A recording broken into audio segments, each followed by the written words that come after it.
Yeah, mate, we got hards on. We're going to the end. Odds on, guys. Odds on podcast. Welcome back. It's episode. I don't know what number it is. Just did a video talking football, talking footy. Getting a bit irate, if I'm honest. Getting a bit of my blood pressure up. AKA, I was talking about Mason Mount, who's just gone to Man United. So it's nice, I guess, now to sort of.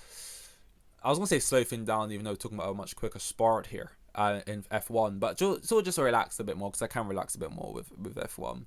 Talking about what was finally a fun race in I don't know how long, but a while. If I'm being honest, actually, I know a lot of people won't agree with me, but I got high standards, guys, and I'm gonna say this was actually the first fun race, and I don't remember how early into the calendar this race was. It might have only been the second race, but honestly, the first fun race since Australia and Austria. Look, the sound and sound. I don't know if that's a coincidence or what, but hey, this one was good. I very much enjoyed Austria, and can I just say Austria definitely it's in my top three. It's a great track. I came into this track thinking, you know what, I fucking like Austria. First reason, I'm actually good at it on the game. Second reason, I think Austria was the first race I ever watched, or was the first race that got me into it. I think I didn't know anything about F1, any of the drivers. I always assumed Formula 1 would be boring to me and I would never like it. I never even watched a millisecond of it before in my life. It was never something that was just on the TV or like would just happen to be on and I would at least catch like 20, 30 seconds. It was like American football. Never even once crossed into my world, right? Then Lando Norris somehow started to pop into like my world and little things I was doing here and there. And like I'd see podcasts and things like that. And then I can't remember at what point, but he kind of, I was like, okay, there's someone to support here, kind of, because I think that's important for sports, is to have someone to support. Because watching a sport without that vested interest, it kind of just makes you feel like you're floundering around, like, what am I doing here, you know? So that added a lot. And I watched the race, and then it was the Hamilton one. You know, he was like 6.5 seconds behind. You know, he's got a time penalty though, and he made it up. And I just think Austria provides great races. I think the year after that was like the last lap Lando stuff, where then he came through, overtook a couple on the last lap. Ocon, I think, being one of them and stuff. It was pretty good. Austria is a fun time, and don't think I'm not going to talk about the time penalties, because I know a lot of people are going to say, "Oh, but the one thing that brings it down, right, is the time penalties, right?" And no, sir, no, sir. I think this is the type of thing where it's harsh in a fun way. I'm sure it's not fun for the drivers or whatever. It's like, oh, this is hard, this is strict, this is unfair. For me, this is fun. This is drama. This is chaos. I love it. It's great. I think Australia, sorry, was where that chaos meme came from. And can I just say, I love it. It's what I live for. It's what I fucking breathe for. Cut me open, I bleed chaos. Doesn't make sense, but I do, you know. And it's fun. It adds another element. It's like Monaco. Look, it's hard. It's meant to be hard. Like sometimes drivers talk about certain things and they go, it's kind of hard sometimes. You got to drive and like it's not easy as a driver. Like, it's not easy. You got to go. It's like yeah, okay, cool. Do I want it to be fucking easy? I want every single track to just be easy. We can just fucking waz it through. No. I kind of like the fact that this one's a bit trickier, and I kind of like the fact that after the fact of the race, I got people getting time penalties. Some people got like 35 seconds time penalties, right? Just from cutting corners. Well, not cutting corners, but going slightly out of the lines. And it's like, yeah, I like that this race has this thing about it. It's the time penalty race, It's a fun track where you can overtake at multiple different corners, and it's time penalties, and it's got that thing about it. You look at Spa again. It's never like, I think I'm not an F1 guy, guys. Well, I am now, but I don't know much about the sport, so allow me for if I say anything wrong. But it's like another high speed track, and I think it's short, pretty short laps, right? A lot of people say it's their favorite one. It's got like that whole like fucking gradient going upwards that people go on about. Actually, I should actually say I can Google it because I'm sorry, I'm not massively tapped into the motorsport. But we should say rest in peace, actually, to the young Formula 1 driver who did, unfortunately, pass away at that track at Spa. I want to... Actually, I won't guess his name. We'll try and find it. Delano Van Hoff.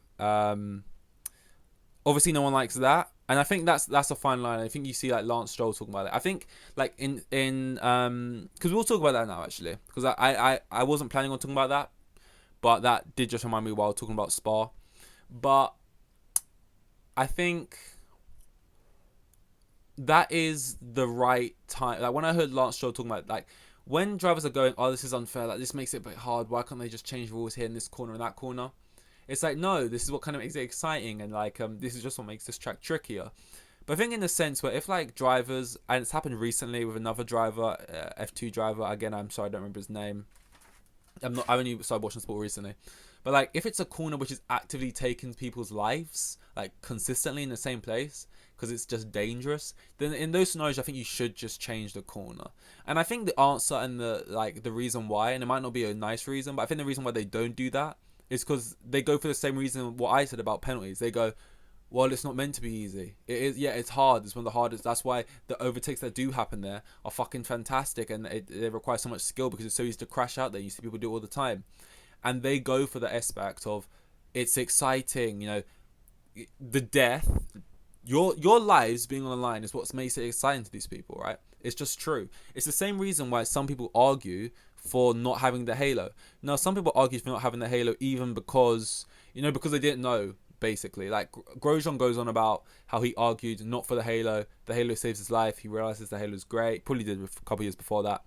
Then goes, I was wrong. There's other people who would still straight up say the halo was better, maybe for aesthetic reasons, but also because they like, and for them it's added to it that you're putting, you genuinely are putting your life on the line, and that adds to the excitement. I'm not saying that. People think that, and I think that's part of the reason why they won't change things like that. But at the same time, I don't think death has to be on the cards for this to feel life and death. Like, people say it all the time in sport. Go out there and fight for this club, die for this club. You don't literally have to die for this sport though, for it to be entertaining, I would say. But what I was saying earlier is Spa is a track that a lot of people do like and has something unique about it. Monaco's a track that whether people like it or don't like it, it's got that uniqueness about it. And I think for me, Austria's top three. If I had to put another two top three, I mean, I'm not confirming these yet because again, I've not had enough data for me. But I'm likely gonna put Silverstone up there. I feel like all the drama and the good stuff goes down at Silverstone. And then my third one, I guess Spa. But again, don't hold me to nothing yet. We had a weekend of the two qualifying, the sprint and then the race. And we had one of these before, maybe two. And I didn't get it at first. And I only just understood it now. I probably wasn't listening, or I joined late into the sessions where they was explaining it. And I think that happened again. But then I finally latched onto one bit of commentary that explained it for me, and I got it. Because last time I didn't understand what was happening. And now I understand it, but I still don't like it. And we're going to get into it. We're not really going to get into the orders and stuff, mainly because I don't remember. I could just bring it up, actually. Mainly because I didn't remember, but more just because what I have noticed that, when you look about the tracks that were just pure chaos, right? And I think Austria was pretty fun chaos. Not really as chaotic as the way Austria was with crashes and red flags and shit like that. More chaotic in a numeral sense with the time penalties and stuff. Is what was I saying? I don't even remember what I was saying now. Is that even during these chaos moments, right? There is always one sort of constant, one variable that doesn't change. Max Verstappen is always on the front. He's spoiler alert, already. He did the maximum. Max did the maximum. He put it on pole in both qualifyings. He won the sprint, got fastest lap, won the Grand Prix, got fastest lap. Like, it's just like, really, at no point, he just made a little mistake, little error here, crashed into the bumps and there, little damage here, like nothing, man, nothing. And it's like, there has been races and moments where so much has happened, like, oh my god, people have been caught out, no fault of their own really, but like, because of rain, because of this, because of that, pit stop errors, whatever. But like, even when like this driver who's usually down here is up here, and this one who's usually up here is down here, and all this stuff has been going on, Max has always constantly been there. Underneath him has been a fucking shitstorm, and he's just been there. And it's like, okay, sure, whatever. It really makes all these qualifyings and just certain races just blend into one, man. Like, fucking hell. But the reason basically I don't like qualifying like this is because it's fucking boring. Having a qualifying for a sprint is just dog shit. And you want to know why it's dog shit? The sprint is fucking boring. Jeopardy is what makes things fun, right? And as fun as it is to watch cars race round, right? Whether they're overtaken a lot or not, if it doesn't mean much, it doesn't mean much. And that was what gave me the confidence to even just sort of say this point with my chest. Was when Lewis Hamilton, we didn't get any points in the sprint, and he was just kind of like, yeah, we fucked up, but I was just here for some fun, and it doesn't really fucking mean anything anyway. And it's just like, he's fucking right. Lewis Hamilton didn't give a fuck, and it's fucking true. And whether that's because he did, if he won it, maybe he would have been saying that. But at the same point, the points are fucking shit. It's first to eighth. And if you win, the points are like 8 points or something. It's just like 8, 7, 6. Like, the points are fucking dead, man. And like, I actually liked the weekend format with the sprint. And I do think there should be like, I like how it is now. I don't think all races should ever have the sprints in them. Because people want to retain qualifying meaning something and pole meaning something, right? But I think for tracks like Austria, there should be a sprint. Like, it's a good track for a sprint. They have a sprint here. The sprint was actually really fun. It was overtakes galore, right? But I gotta tell you, man, the 2 qualifying is just dog shit. We don't need it. It's like, it's more, but it's quantity over quality, I think, and it doesn't mean anything. It's kind of like football. I love football. I want to watch football. If let's imagine Messi's back at Barca and Real Madrid. Actually, let's do a team I'm actually interested about, right? No, we'll say Messi. Actually, Messi and Ronaldo because it's neutral. Messi's back at Barca and Ronaldo when he was back at Real Madrid, right? A lot of people watch the El Clasico. If they're doing the El Clasico, right, in La Liga, and there's all points to play for, people give a fuck. If it's El Clasico and it's a fucking friendly, who cares, man? And it's the same thing. The exact same results could play out as it plays out, and the same goal scorers could happen. It could be a high-scoring game. If it's a friendly, people don't care. People don't watch international friendlies, but they'll watch the World Cup, right? So the sprint race can be as exciting as it wants to be. If it don't mean nothing, it don't mean nothing. Literal peanuts are on the line in terms of points.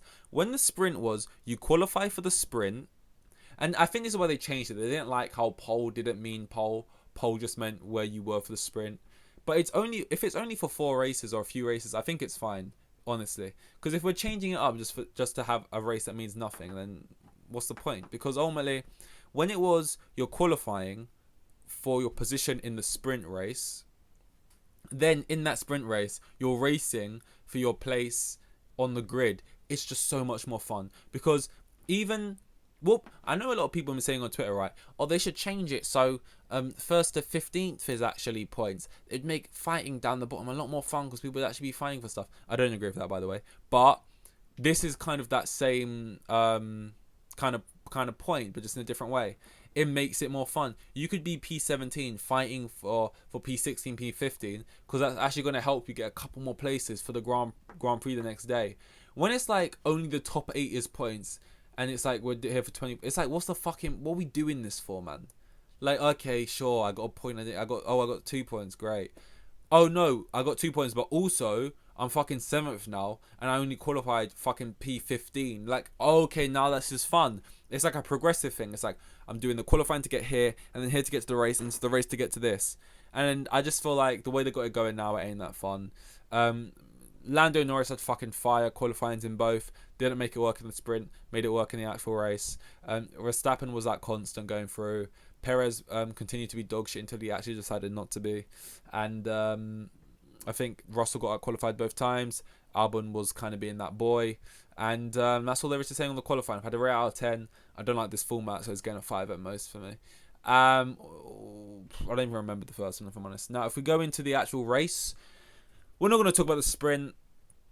All I'm going to say about the sprint is that it was exciting, it was fun, but ultimately, once I got towards the end of it and I realised, wait a minute, there's another qualifying, so this is just basically watching them drive around for fun. Apart from the top 8, you get like a few points.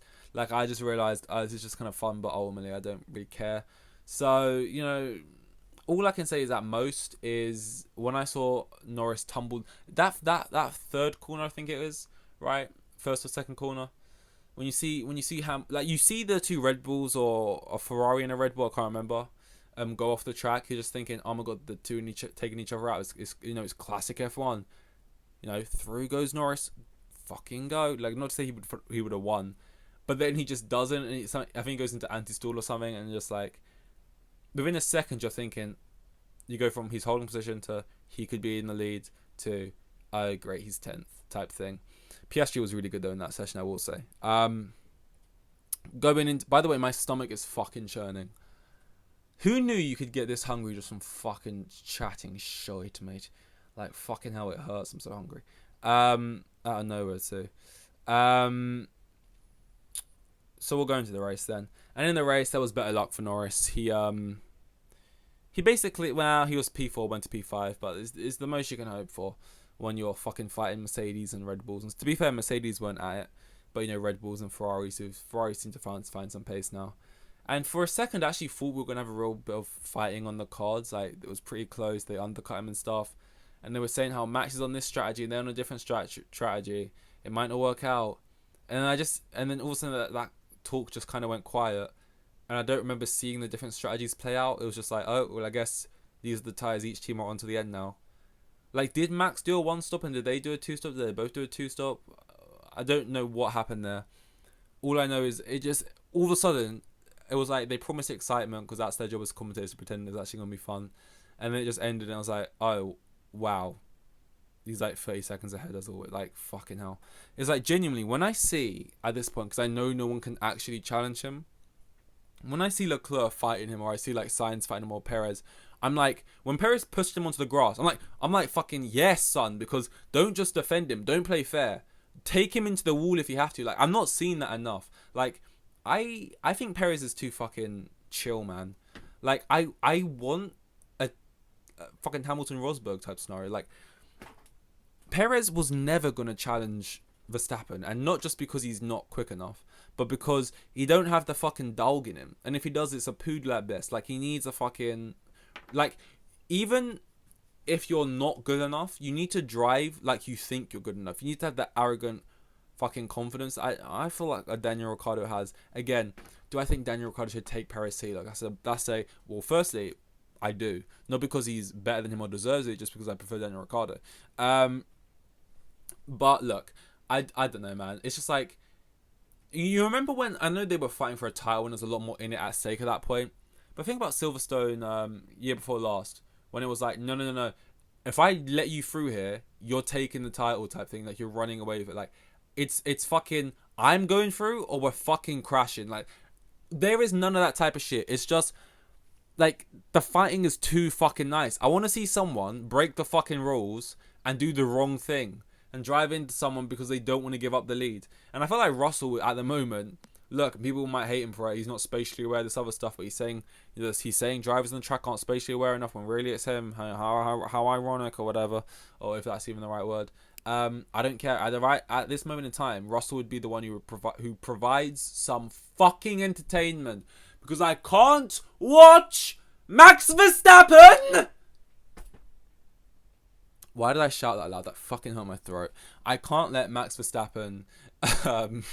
sorry, that just all bubbled up out of nowhere. I cannot let Max just watch him win every single race this season, because fuck me, it's fucking dog shit. Someone crash into him. Someone get pissed at him. When I heard Max on the radio, when he was like, what the fuck's he doing, man? It's like, oh my god, I've missed that so much. I've missed Max Verstappen just being angry. After he won, when he's like, yo, what he done was not cool. It's like, yes, oh, finally, he's not fucking happy all the time. I want to see Max angry, or else what's the point in him being here? That's his whole thing. I got to see him pissed. I got to see him angry. I got to see him fucking pushing someone off track. Not this clean racing bullshit. What are we doing? Look, my favourite driver is Norris, and he did pretty well. I like Hamilton. He did better than George, and he got a couple points. The car wasn't great. He was whining on the fucking radio. Tried to grab the mic and say, Lewis, shut the fuck up, Lewis. The car's dog shit, Lewis. Just drive it, please. So Lewis was like, sure, shut the fuck up, then I'll drive this dog shit car.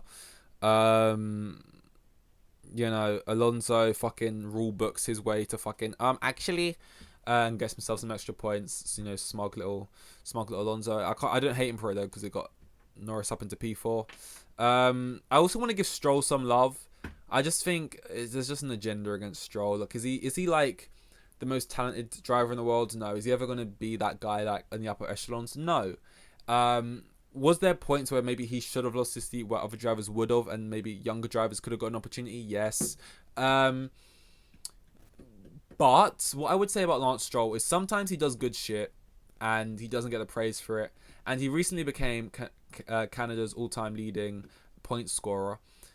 only for people to just quickly say, well, if we actually do the conversion rates on time and people used to get this many points for this, now they get this many points for this, and he's actually only this high up. Why are people trying to push this agenda that Lance Stroll is actually good? And it's like, it's not a fucking agenda. He just became we just not meant to mention it. Like he did a good thing. He had a good weekend this week. I'm not gonna lie, he was fucking decent. And I think, look, he has a season now where it's like, my father could actually fire me. I'm up against Alonso, who, by the way, is a fucking champion, right? He's one of the best, right, there is on the grid now, and in history. And it's like, I've got to prove that I can at least fucking swing with him. Now, let me find what their actual head-to-head is real quick, because, like, I'm sure there's drivers on there with worse ones. I know Tomo F1 posts the head-to-head after every race week, so if I scroll down enough, I don't know how often he tweets. Looks like quite often, unfortunately. Actually, not too much. I'll be able to find it. But I actually want to see what their head-to-head is, right? In this race, he did pretty well. And I feel like he's finding his confidence, and he's, he's scoring points along with the team. Now, wait. No, he's just retweeting stuff anyway. Let me find what he, where he did the head-to-heads. Here we go. Head-to-heads after round 9.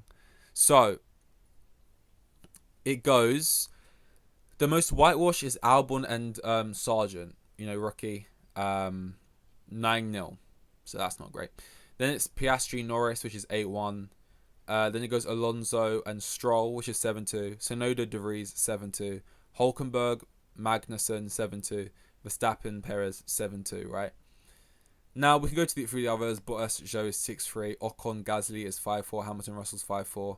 And Leclerc, Sainz is 5-4, right? Now... Oh, I actually want to give Sainz some love, actually, as well. That reminded me for this one, because I've been on his back a lot recently. But based off this, so obviously Norris and Albon are doing the best against their rookie teammates. But Alonso, yeah, he's beating Stroll 7-2. That's a convincing win. If someone beat a team football 7-2, you're like, okay, they smashed them. But you know who else is also here? Hulkenberg, Magnussen, and Verstappen Perez. Yeah. Perez is getting beaten by Max Verstappen. And you know how everyone's trying to be fair to Perez, saying, oh, he's had bad luck here and bad luck there. Okay, how much bad luck is it now? Because I know he did well in the actual GP, but like for the sprint and like the qualifying, and it's just not been good for a little bit. It's just starting to wonder, right? And it's like, yeah, I'll give him benefit of the doubt as well. That's because people like Perez, but they don't like Stroll. Like, with Perez, it's all, oh, he's against Max Verstappen. No one comes close to Max Verstappen. This and that and yada, yada, yada.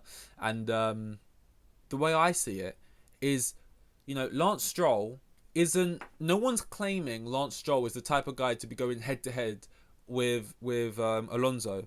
But I think 7-2, considering Verstappen and Perez is 7-2 in their machinery, it's like it's a similar dynamic here. Like, Stroll to Alonso is what Perez is to Verstappen at the end of the day. And it's just how it is. Stroll has won a race, and I love Lando. Lando's not won one. So you got to give the credit to him there. I'm not sure how many podiums Stroll has. I know he's been in the sport longer than Lando, but Stroll podiums. And I'm not one to defend Stroll. I think up until recently I never really liked Stroll that much, but let's find out. Lance Stroll has 3 podiums, so I think Norris has got more podiums. Probably got like 5, Norris. But one of those podiums is a win. And I just think, give him this season. Let him see what he can do this season, right? Because everyone's like, oh, you're losing to Alonso, so you're dog shit. And, oh, Alonso's finishing 3rd every race, and you're like down in 8th or 7th or whatever, so you're dog shit then. It's like, Alonso's fucking good. Like, why do people hate to acknowledge that sometimes? It's like, sometimes Norris's teammates are far off Norris. That's because Norris is fucking good.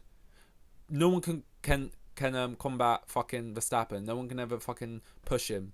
That's because Verstappen's fucking generational. You know what I mean? Like, it's... What do you fucking want here?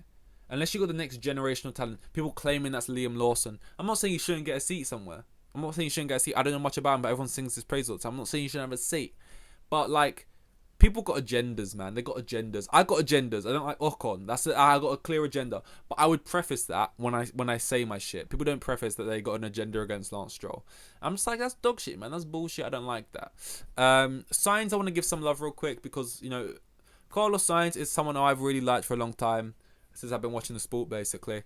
And I think I've always said he's very underrated. And his brain is better than his driving skills. That's something I've always said, right? But he is a good driver. But I've always said the brain. I've loved that he just tells the team what he wants to do, and he's usually right. But then back half of last season, maybe, or maybe let's just say back half of last season, and then this season, or let's just say for this season, not been there, been mid, been crashing, getting penalties, being kind of dead, right? But maybe last race and this race, or maybe just this race, I don't really remember. But he's kind of like, if we go back to those head-to-heads real quick, he's 5'4" to Leclerc, pretty close there, more or less even, because it's an odd number, so only one can be ahead. So more or less even. He's bodied him sort of this weekend, I would say. I don't really remember how this weekend's exactly played out, to be honest. It's all a fucking blur. But I feel like he's bodied him this weekend. Again, he's been good on the radio with saying what he wants to say. And more than anything, though, because the head stuff I already know, not giving... no sexual jokes, actually. Let's just fucking get on with the driving. That head shit we already know about, right? But today he reminded me he's actually a fucking good driver. Like, he's fucking... And you might say, oh... Was he being a bit harsh under braking? Was he being a little bit too fucking weavy-deavy under braking? That's what I'm fucking crying out for, man. I'm fucking crying out for someone to fucking be... Like, to just push it to the... when, like, the commentators are like, oh, it is on the line. He has got it on the line. Like, is he borderline? Would you say he's borderline going a little bit too hard under braking? And the guy's like, he is going a little bit. It is on the line. That's what I fucking love. Take it to the fucking line. Fucking step your little toesies over the line. I don't care. Do fucking full-blown fucking swan dive over the line. Fucking act like you're in a fucking race and you're fighting for every fucking point sometimes. Like, yes, you want to fucking take it to the Red Bulls. You actually want to fucking prove something. He had the fucking bit between his teeth. And I fucking loved it. He's getting the fucking hard award today. Fucking segue into the award shows. Carlos Sainz, I'll just convince myself into it right now, gets the hard award. I know Lando Norris was driver there. I know fucking Verstappen did the clean sweep. Carlos Sainz gets the hard award for the way he was defending against Perez, right? He let Perez through and then he gets him back. He's, it was just fucking smooth operator. It was smooth operator. Perez, not, well, the commentators maybe being more harsh than was true. I don't know. But they were saying, not being smart enough to sort of go behind at this corner to get the DRS to get him down the straight of the next, right? Just kept happening, and for the amount of time it took, and for the fact actually that his defense of Perez probably massively saved Leclerc. No, maybe you wouldn't have caught him anyway, but it definitely helped. And whether he did it for that reason or for his own, I don't care. I don't give a fuck. It was just fire, man. Carlos Sainz proved a lot to me today, and I'm fully back in the fucking Carlos Sainz train. Hard award because he went hard in the paint, gets the hard tire. Mid award is gonna go to. It could go to I don't really want to give it to a Haas driver. It's just fucking boring giving it to them. I'm going to give the mid award to... I mean, it's easy to give it to someone doggy shite here. We'll give the mid award to...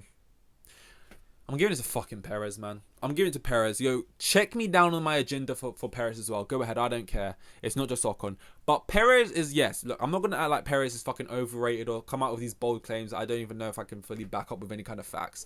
But what I am going to say is I don't think he's the best thing since sliced bread. Is he better than Bottas? I don't know. Is he, like, ever going to be that guy? Is he just the guy who was underrated once, proved himself to actually be decent, now he's in a Red Bull. He's doing better than Albon. He's doing better than Gasly did there. But look, he's never going to be that guy, pal. He's never going to be that guy, pal. And maybe secretly, deep down, Red Bull don't want that guy. Maybe they always just want to kind of have just like an obedient little fucking second driver and then Max Verstappen. Maybe that's just what they want, right? But ultimately, I do believe that Perez he doesn't do it for me. He doesn't move me, if I'm being honest. And today, with the whole getting defended so hard, with his like qualifying mistakes, even leading up to the qualifying for the sprint of this weekend, and just the mishaps and the mistakes, and how many times are we going to call it bad luck? If bad luck happens 5 times in a row, is it just really bad luck, or is it just you? Because you're the constant at that point, right? And then the defending into the corner and just sort of... It's the mid. I just think it was mid. Like, he got on the podium, sure, but... And it's impressive because he came from... How many times are we going to say it's impressive? You're in a fucking rocket ship. You put yourself down. Do you put yourself down in P14 just so you can come through the grid and make it look like you're better than you are? Like, you're controlling the narrative here, and I don't know if I'm here for it. Soft award, who was just dog shit this week. I mean, there's a fair few drivers you could go for, honestly. I'm going to give it to maybe Sonoda, because you got to be pretty bad, it looks like, to finish below De Vries, who's not had a great season. You could easily give it to Piastri, but for his great sprint, I can't. And he got damaged. He was just kind of fucked from there on out.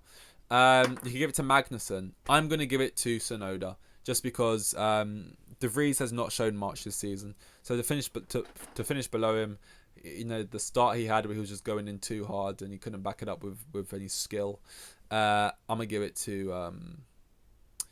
I'm going to give it to Snow. Another person I want to give out who a lot of people like to dunk on. I just want to say, you know what? I see you actually, compared to other drivers who I've seen, like Latifi and like, honestly, if I'm being real, Schumacher, who I never rated.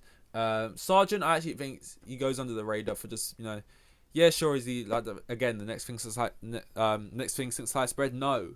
Is he this fucking talent? No. But honestly, he comes into some slow car and he just does the bare basics. And, you know, he's all right. He's all right. Like, he's just doing the bare minimum, and I think that's good enough. So, Sargent, fair play, mate. But yeah, hard award goes to Sainz, mid goes to Perez, and soft goes to Sonoda.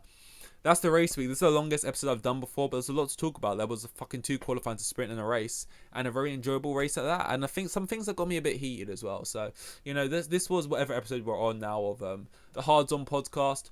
And look, race weeks are coming thick and fast. Thick and fast, boy. We got Silverstone next. I'm looking forward to that. So, I'll wait. The lads are filming that fucking F1 film there as well with Brad Pitt. I was trying to get in on that job, but, you know, just trying to get on set. Anyway, I could. Didn't happen. Would have been cool. I would have been at fucking Silverstone for a race. That would have been neat, but it didn't happen. Would have been loud. This was Hards On episode, whatever it is. See you guys and whatever. Do I usually say like a phrase or something? Oh yeah, we got Hards On, guys. We're going to the end. That's what I usually say, isn't it? Thanks, guys. See you next week.